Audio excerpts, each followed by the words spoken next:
we provide you the platform to turn your dreams into reality. Give wings to your aspirations with KR Mangalam University. अमेरिकी राष्ट्रपति Donald Trump ने पाकिस्तान के army chief general असीम मुनीर से phone पर बातचीत में Iran के जो बंदरगाह हैं उन पर अमेरिकी नाकेबंदी को शांति वार्ता में बाधा मानने की सलाह पर गौर करने का आश्वासन दिया है। पाकिस्तानी सुरक्षा सूत्रों ने ये जानकारी दी है। तो यहाँ पर दोनों नेताओं के बीच दरअसल टेलीफोन पर बातचीत हुई है। तो मुख्य रूप से हॉर्मुज की नाकेबंदी और ईरान के साथ जो शांति वार्ता है उस पर जोर दिया गया है। तो अब ये सामने आ रहा है कि पाकिस्तान जो बड़ी बड़ी बातें करता है वो अब घबराया हुआ है, क्योंकि पाकिस्तान को ये लग रहा है कि बातचीत शुरू होने से पहले ही फेल होती हुई नजर आ रही है, जिस वजह से पाकिस्तान ने सीधे ट्रंप को फोन मिलाया। और ये बात भी कही जाती है कि पाकिस्तान वही बोलता है जो स्क्रिप्ट उसे यूएस से आती है, यानी कि अमेरिका जो स्क्रिप्ट देता है पाकिस्तान की वही बोली होती है। अब यहाँ पर आसिम मुनीर ने सर ट्रंप को जो फोन किया है उस पर क्या कुछ कहना चाहेंगे, क्या बातें हुई होंगी और ये घबराहट अब साफ दिख रही है?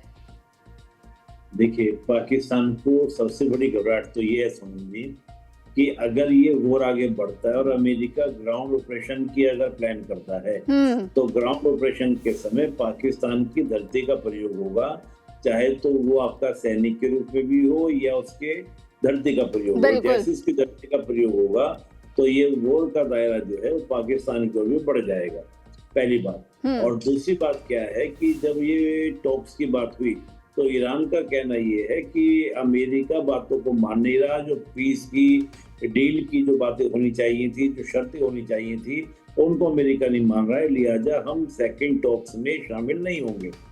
अब पाकिस्तान के सामने समस्या क्या है? पाकिस्तान ने अमेरिका को कॉल किया कि भैया ईरान को मना कर रहा है आने के लिए, बातचीत करने के लिए। अब बड़ी बात यहाँ पर यह है कि पाकिस्तान की क्या स्थिति है कि पाकिस्तान इतना मजबूत देश है कि वो अपने दबाव में लाकर दोनों देशों को बातचीत के लिए शामिल कर ले, ऐसा नहीं है। ना तो पाकिस्तान अमेरिका पर दबाव क्रिएट कर सकता और ना ही पाकिस्तान ईरान पर दबाव क्रिएट कर सकता।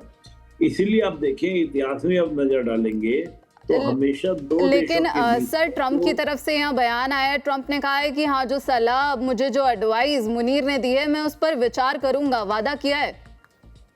नहीं, मैं उसी बात पे आ रहा हूँ। तो पाकिस्तान की बात जब आती है ना, तो मैं ये कह रहा हूँ कि जब दो देशों के बीच में टॉक्स होती हैं तो हमेशा जो देश मीडिएटर होता है वो बहुत ताकतवर होना चाहिए। कमजोर देश कभी भी मीडिएटर नहीं बन सकता। कमजोर देश बल्कि केवल एक पोस्टमैन हो जाता है। तो पाकिस्तान को अगर आप ध्यान देंगे तो पाकिस्तान क्या है? पाकिस्तान केवल और केवल एक मीडिएटर की भूमिका में है, मध्यस्थ की भूमिका में, और कैसा जो इवेंट मैनेजमेंट कर रहा है। अब जो प्रेसिडेंट ट्रंप का कहना ये है या मुनीर का कहना ये है, मैं उस बात पे ज्यादा वो नहीं करता। मुझे ऐसा लगता है अगर ईरान इस टॉक में शामिल होगा तो वो केवल पाकिस्तान के कहने पर नहीं बल्कि चीन के कहने पर शामिल होगा, ना कि पाकिस्तान के कहने पर। और आपको याद होगा पिछली बार जब टॉक्स हुई थी तो अमेरिका के प्रेसिडेंट ट्रंप ने कहा था कि चीन की बड़ी भूमिका है। तो आप समझिए, जो बातें सामने नहीं दिखती हैं, बैकएंड कुछ और चल रहा होता है। बिल्कुल, यहाँ पर पोस्टमैन की भूमिका में पाकिस्तान नजर आ रहा है, हालांकि उसकी दाल गलती हुई नहीं दिख रही है। और ये जग जाहिर है, आपने भी कहा कि आसिम मुनीर की बातचीत में ट्रंप नहीं आने वाले हैं, हालांकि वो उनके तारीफों के पुल जरूर बांधते हुए कई मौकों पर नजर आए हैं, लेकिन बिल्कुल भी यहाँ पर पाकिस्तान की दाल गलती हुई नजर नहीं आ रही है। तो सर, अब यहाँ पर हॉर्मुज पर जो जंग अब जो फंस गई है, सिर्फ हॉर्मुज को लेकर ही यहाँ पर ईरान और अमेरिका अब आमने सामने है, जो रस्साकसी है वो देखी जा रही है। इस बीच सर, अब आगे क्या उम्मीदें हैं? क्या ये जो पीस टॉक 2.0 है ये देखने को मिलेगी? क्या ईरान शामिल होगा? क्योंकि ईरान ने इरादा साफ कर दिया है, जब तक नाकेबंदी तब तक कोई बातचीत नहीं। देखिए, वो तो क्या है कि ईरान का जो ईरान की स्ट्रेटजी थी, अमेरिका ने उसकी स्ट्रेटजी का जवाब उसी की स्ट्रेटजी दिया। बिल्कुल भाई, ईरान ने ब्लॉक किया तो अमेरिका ने ब्लॉक कर दिया। लेकिन मुझे लगता नहीं कि पीस टॉक में शामिल ईरान नहीं होगा। मुझे लगता है कि चीन के कहने पर, चीन के बताने पर ईरान शामिल होगा और बातचीत होगी।